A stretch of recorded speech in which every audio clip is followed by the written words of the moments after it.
मंत्र बहुत ही शक्तिशाली नाक्षरी मंत्र है। अब जो भक्त होते हैं, जो इस मंत्र को बहुत चाहते हैं या इस मंत्र से उनका लगाव होता है, उनके मन में एक दुविधा रहती है हमेशा कि क्या इस मंत्र को चलते फिरते या कहीं जैसे गए हुए हैं वहाँ पर भी जप सकते हैं, जैसे और मंत्रों को जप सकते हैं, और कुछ लोग जपते भी हैं। दोस्तों, तो इस निर्वाण मंत्र के बारे में पहले जान लेते हैं कि इतना शक्तिशाली मंत्र है और इस मंत्र को जपने के लिए क्या नियम है और कैसे इसको जपा जाता है और इसकी शक्ति क्या है। तब ये चीज़ समझ में आ जाएगी कि इसको क्या चलते फिरते जप सकते हैं। दोस्तों, मेजर टिप्स सिंगम चैनल में आपका स्वागत है। आपको जानकारी अच्छी लगे तो वीडियो को शेयर करिएगा।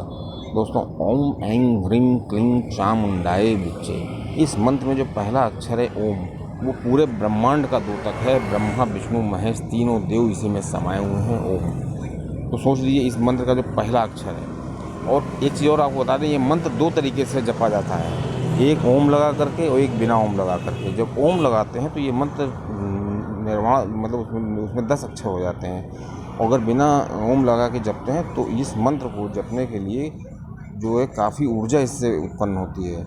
इसलिए भक्त को चाहिए कि इसमें ओम लगा करके इस मंत्र का जाप करें। ओम का मतलब तो पूरा त्रिदेव, पूरा ब्रह्मांड इसी में समाया हुआ है। और एम का मतलब द्योतक है, श्री सरस्वती जी की शक्ति का बीज मंत्र है, क्योंकि इस बीज मंत्र में सभी शक्तियाँ समाई हुई हैं, वो इस प्रकार हैं।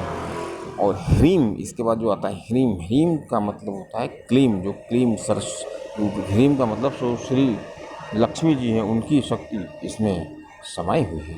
और जो क्लीम है वो उसमें श्री कृष्ण जी की शक्ति समाई हुई है, या श्री काली जी की शक्ति समाई हुई, दोनों शक्तियाँ इसमें समाई हुई हैं। और चामुंडाई का मतलब है कि चंड मुंड का नाश करने वाली देवी, और विच्चे का मतलब उनको नमस्कार करते हैं। इस पर पूरा मतलब हुआ कि सरस्वती, श्री लक्ष्मी और श्री काली स्वरूपा भगवती, जिन्होंने चंड मुंड का नाश किया, मैं उसको प्रणाम करता हूँ। अब दोस्तों, इस मंत्र की शक्ति आप अंदाज़ा लगा सकते हैं कि इस मंत्र के एक बीज में जितनी शक्ति है उससे पूरा ब्रह्मांड हिल सकता है, और इसमें अपार शक्ति है। और दोस्तों, जो देवी के साधक होते हैं वो इसे मूल मंत्र मानते हैं, क्योंकि जो वो हमेशा यही मूल मंत्र देते भी हैं अपने भक्त को और यही साधते भी हैं। दोस्तों, तो एक तरीके से ये उनका गुरु मंत्र हो गया, तो भक्तों को यही मंत्र देते हैं। तो इस मंत्र को जाप करने से मनुष्य के अंदर धर्म, अर्थ, काम, मोक्ष की जो प्राप्ति होती है और सभी तरह का उनको सुख प्राप्त होता है, और यह मंत्र शुभता प्रदान करता है। अब दोस्तों, इस मंत्र को जपने से कौन कौन सी शक्तियाँ प्राप्त होती हैं ये पता करते हैं। इससे देखिए, सबसे पहली चीज़ तो कुंडली का जागरण होता है, आत्मविश्वास जगता है, दिव्य दृष्टि जगती है, और अष्ट सिद्धियाँ जो होती हैं वो प्राप्त हो जाती हैं। और सबसे बड़ी चीज़ है कि दूर श्रवण, दूर का जो हम सुन सकते हैं, और पर काया प्रविष्ट, अगर हमारे सामने कोई व्यक्ति आता है उसके भक्त के, जो भक्त का साधक है, तो वो भक्त जो होता है उसके काया में प्रविष्ट करके हर चीज़ पता कर सकता है कि इस व्यक्ति का क्या स्वभाव है, क्या उसको परेशानी है। अब दोस्तों, इस मंत्र को जप करने से दूरदर्शन की क्षमता आ जाती है, और इससे संभावी मुद्रा एक होती है उसकी प्राप्ति हो जाती है।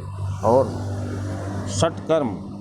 षटकर्म विद्या जो होती है, शक्ति होती है, वो भी इससे प्राप्त हो जाती है। अब दोस्तों, इसी मंत्र के जप करने से रसायन विद्या की प्राप्ति हो जाती है, और रसायन विद्या की प्राप्ति कर सकते हैं। और तंत्र मंत्र में प्रयोग की जाने वाली किसी भी प्रकार की जो बाधा होती है, किसी भी प्रकार की जो शक्ति होती है, मारण, मोहन, सम्मोहन, वो सब इसी के अंतर्गत आती हैं।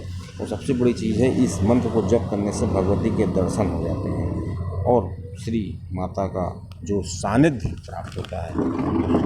इस प्रकार ऐसा माना जाता है। अब दोस्तों, जो भक्त प्रतिदिन इस माला का जाप करता है, 11 मालाएँ, उसको, क्योंकि एक साधारण भक्त जो होता है वो इस मंत्र को अगर किसी अनुष्ठान के बिना कर रहा है, केवल माता को प्रसन्न करने के लिए, तो 11 मालाएँ कर सकता है। और 11 मालाएँ करने से ही मनुष्य के अंदर जो है उसकी सारी मनोकामनाएँ जो होती हैं पूर्ण हो जाती हैं। जो छोटी मोटी मनोकामनाएँ होती हैं वो पूर्ण होने लगती हैं। लेकिन अगर कोई भक्त कोई बड़ी मनोकामना को पूरा करना चाहता है तो उसको अनुष्ठान करना होगा पूरा, और अनुष्ठान करके 1.25 लाख मंत्रों का जाप करना होगा, और कामना अपनी जो होगी उसका जल लेकर के संकल्प लेना होगा। उसके बाद नवरात्रि सबसे अच्छा मौका होता है जब इस मंत्र का आप अनुष्ठान कर सकते हैं, इसका पूरा जो है सिद्ध कर सकते हैं। लेकिन 1.25 लाख जाप करना नवरात्र में संभव नहीं होता है। इसलिए ये प्रश्न उठता है कि जो ये मंत्र होता है इसको जो भक्त होते हैं वो क्या चलते फिरते जाप कर सकते हैं? अगर वो चलते फिरते जाप करते हैं तो उसका क्या प्रभाव होगा? दोस्तों, अब यहाँ पर 2 बातें होती हैं। तो कुछ भक्त ऐसे होते हैं जो भक्त माता के साधक होते हैं, उनको गुरु यही मंत्र जो होते हैं वो गुरु मंत्र के रूप में देते हैं।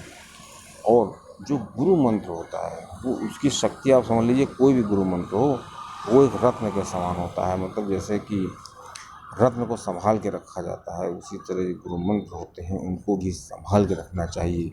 और इस जो गुरु मंत्र होते हैं उनको इसलिए भक्त को दिया जाता है कि वो उसका सम्मान करे और उसको आसन पे बैठ करके करे, और आसन पे बैठ करके ही उसका जाप करना चाहिए।